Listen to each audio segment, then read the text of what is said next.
Okay, webcast in 3, 2. I'm David Story, and this is your Look News 411. A local union is calling on elected officials to help keep the Fort Edward General Electric plant from relocating to Florida. UE Local 332 has sent an urgent appeal to 16 state and area elected officials. The union hopes to create a partnership with GE and government leaders.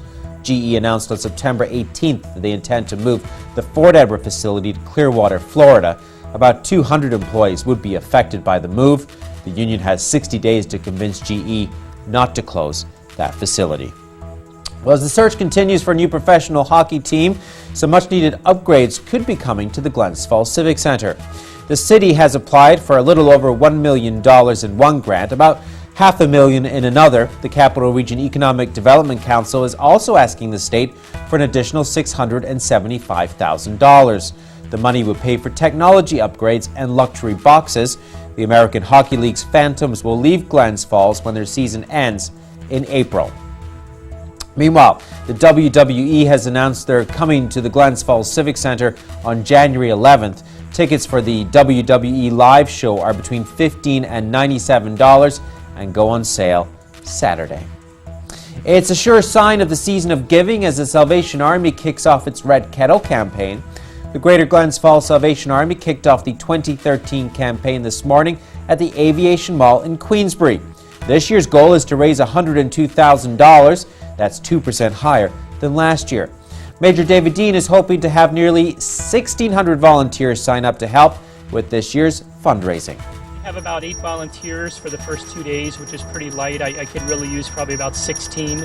And then Monday I pick up more stores as well, so I need about 9 volunteers a day, and then I pick up some more at the end of the month. So, I really need about 15 volunteers every single day, doing like a 4-hour shift, and then with our people we can cover the rest. The Red Kettle campaign runs through Christmas Eve.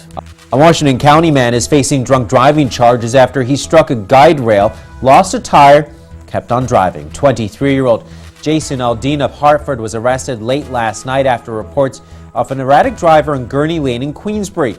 Even though he was only driving on 3 tires, Alden was able to travel a few streets away where he was arrested by sheriff's officers.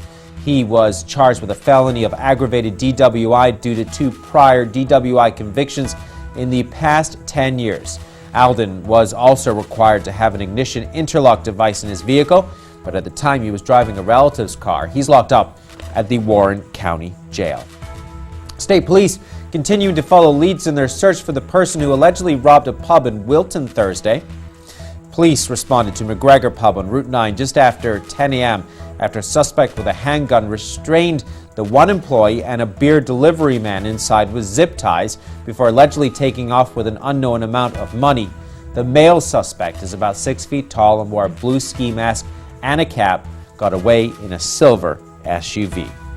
Well, that's the latest headlines from the Look Newsroom. I'll see you back online Monday night. But for now, thanks for watching.